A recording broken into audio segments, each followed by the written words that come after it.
Halo semua, Assalamualaikum. Jumpa lagi dengan aku Risa di channel Pelajaran Hidup. Oke semua, sekarang udah mulai nih tahun ajaran baru dan tahun ini kebetulan lagi rame-ramenya kurikulum baru, yaitu kurikulum Merdeka Belajar.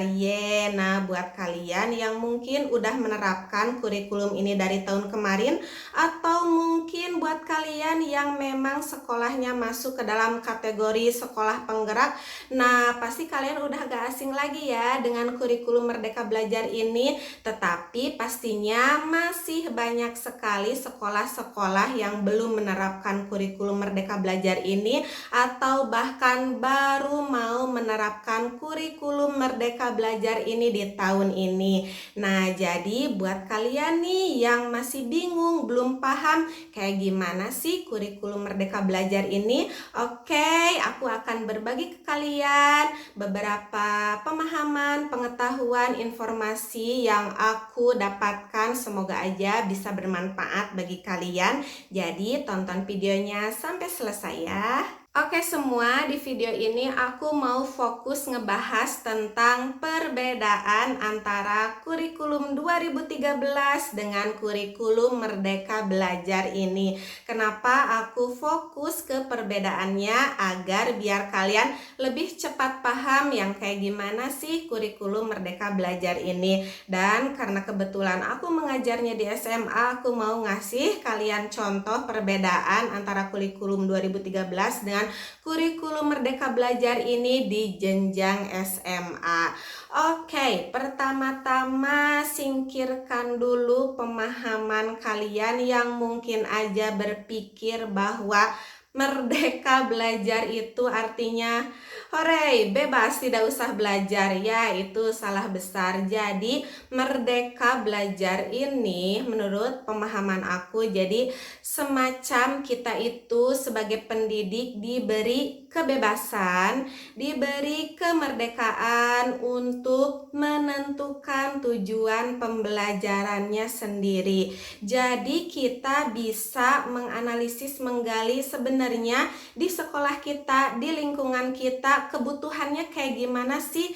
Nah, sesuai dengan kebutuhan kita itu, kita bisa menentukan tujuan pembelajarannya sendiri. Oleh karena itu bisa jadi nanti materi yang kita sampaikan, materi yang pendidik sampaikan akan berbeda dengan materi di sekolah lain, karena antara satu sekolah dengan sekolah lain pastinya memiliki lingkungan yang berbeda, memiliki sumber daya yang berbeda, dan memiliki kebutuhan yang berbeda. Nah, itu baru sebagian kecil ya dari pemahaman tentang kurikulum Merdeka Belajar. Oke, sekarang aku mau menjelaskan tentang perbedaan antara kurikulum 2013 dengan kurikulum Merdeka Belajar di jenjang SMA.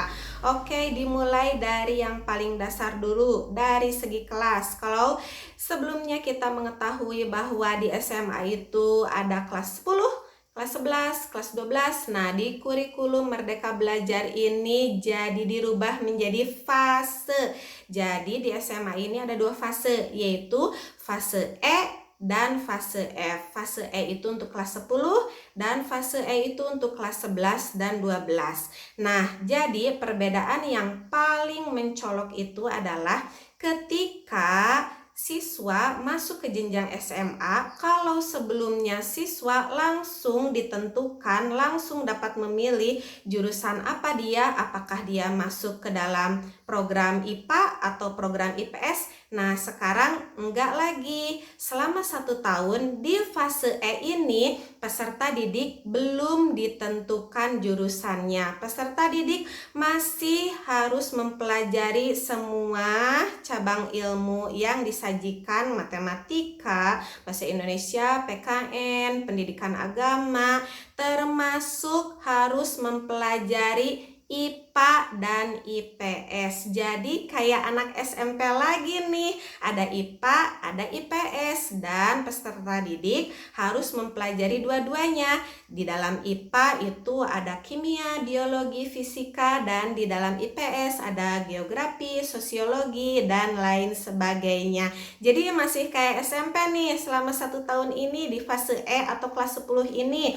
Nah, baru setelah peserta didik naik ke kelas 11, yaitu ke fase F, peserta didik diperbolehkan mengontrak kalau istilah dalam perkuliahan atau memilih mata pelajaran apa saja yang dia minati, yang sesuai dengan tujuan hidupnya, yang sesuai dengan keinginan karir dia di masa yang akan datang. Misalnya ketika nanti sudah lulus SMA, peserta didik ini si A mau masuk kedokteran karena dia pengen jadi dokter. Jadi dia boleh memilih pelajaran apa saja yang sesuai dengan karirnya di masa yang akan datang. Dan dia bisa diperbolehkan tidak mengontrak pelajaran-pelajaran yang kurang dia minati atau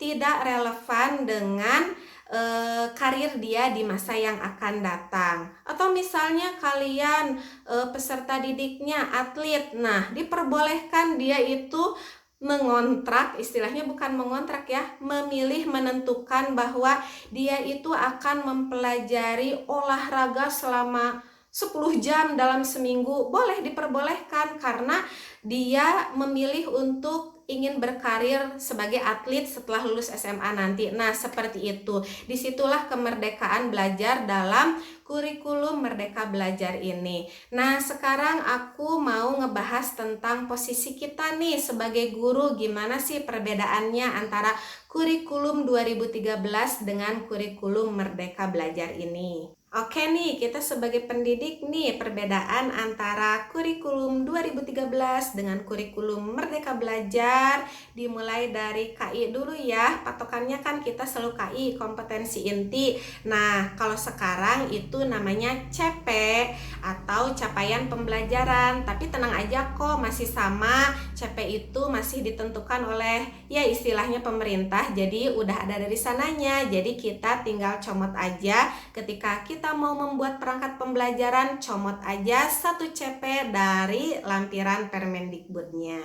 Nah, kemudian abis KI kita mengenal KD nih atau kompetensi dasar nih.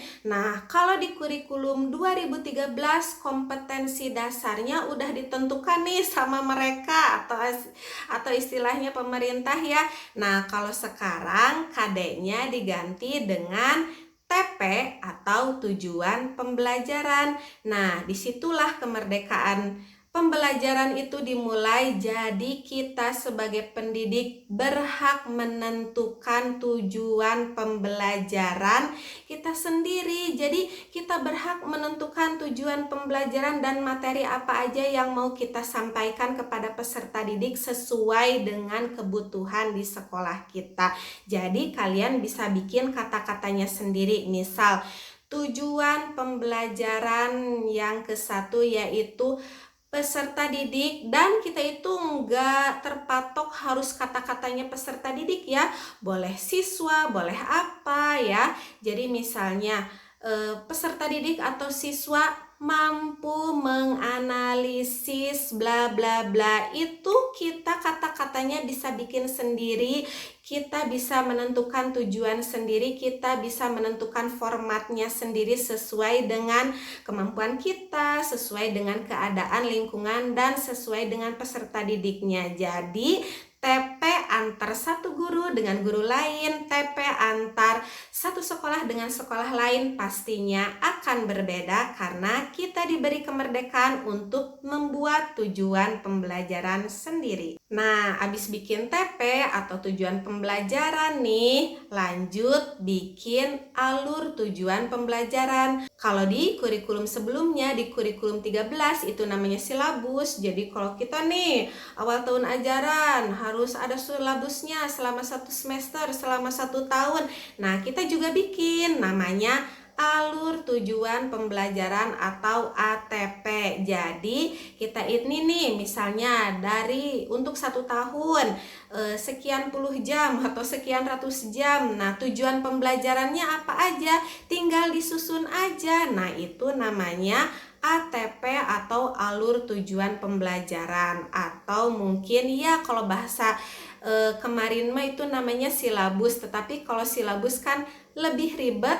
Kalau sekarang bikin ATP alur tujuan pembelajaran, formatnya bebas. Nah, bentuknya juga bebas, mau diwarnai, mau dikasih apa, mau bentuknya tabel, mau bentuknya uraian, boleh, pokoknya merdeka aja. Nah, baru ini nih yang suka ditagih-tagih pas awal tahun ajaran baru nih atau awal semester, RPP selama 1 tahun, selama 1 semester. Nah, sekarang bukan lagi namanya RPP, tapi namanya modul ajar. Kemarin aku sempat gagal paham juga sih, kirain wah kita gak usah bikin RPP nih di kurikulum Merdeka Belajar ini, aku udah seneng. Ternyata bukan gak bikin RPP, tapi namanya diganti jadi modul ajar. Cuman kalau RPP itu formatnya harus begini. Nah, kalau modul ajar ini formatnya lebih simpel. Yang penting ada tujuan pembelajaran, kegiatan pembelajaran, jadi kegiatannya apa aja, dan teknik penilaian. Itu yang wajibnya ya. Kalau yang sunahnya banyak, LKPD dan lain-lain, itu boleh dilampirkan, tetapi yang wajibnya itu aja. Nah, sekarang dari segi penilaiannya nih, kalau kita sebelumnya mengenal bahwa penilaian itu ada penilaian harian, sekarang itu namanya penilaian sumatif. Nah, sumatif ini bebas ya, mau kalian laksanakan kapan aja, apakah itu setelah selesai pembelajaran di hari itu, atau setelah tercapai tujuan pembelajaran, atau mungkin bahkan bisa di tengah semester, di akhir semester. Jadi sebenarnya di kurikulum Merdeka Belajar ini tidak ada yang namanya PTS, tidak ada yang namanya PAS. Kalaupun ada, mau PTS atau PAS itu namanya jadi sumatif tengah semester atau sumatif akhir semester. Nah, kalau misalnya di akhir pembelajaran ya sumatif harian. Nah, seperti itu. Nah, terakhir karena beda kurikulum, pastinya format rapotnya juga berbeda. Nah, perbedaan yang paling mencolok antara rapot kurikulum 2013 dengan rapot kurikulum Merdeka Belajar ini adalah tidak adanya KKM. Jadi, kalau sebelumnya nih di rapot kurikulum 2013 ini ada KKM, misalnya KKM 75, ketika anak nilainya 70 berarti dia di bawah KKM, tidak lulus. Atau D misalnya, atau ketika anak nilainya 85 berarti dia di atas KKM, begitu aman berarti nilainya. Nah, di kurikulum Merdeka Belajar ini tidak ada KKM, tetapi namanya KKTP. Jadi karena namanya tujuan pembelajaran nih, setiap materi kriteria ketuntasannya itu akan berbeda-beda, dan setiap guru kriteria ketuntasannya itu akan berbeda-beda pula dan tidak terpatok pada angka. Jadi nanti di rapotnya juga formatnya adalah mata pelajaran ini, nilai anak segini, dan keterangannya bagaimana, apakah dia mencapai ketuntasan atau tidak dengan menggunakan deskripsi. Oke, sekian dari aku tentang perbedaan antara kurikulum 2013 dengan kurikulum Merdeka Belajar di jenjang SMA. Semoga pemaparan aku yang sedikit dan terbatas ini bisa bermanfaat bagi kalian. Aku ngerasa bahwa ya pemaparan dari aku itu masih banyak yang kurang dan mungkin masih banyak yang salahnya juga. Oleh karena itu mohon ya, kalau aku ada yang kurang, kalau aku ada yang salah, komentar di bawah ini biar kita bisa belajar sama-sama. Oke, jangan lupa tekan tombol like ya, biar aku makin semangat berbagi ilmu kepada kalian. Dan jangan lupa juga tekan tombol subscribe biar kalian gak ketinggalan video-video bermanfaat lainnya dari aku. Kalau kalian pengen mengenal aku lebih dekat, boleh follow Instagram aku dengan nama @jalanbarengcubirisa disatuin, atau tinggal cek di deskripsi di bawah ini. Oke, sampai jumpa di video selanjutnya ya. Dadah, assalamualaikum.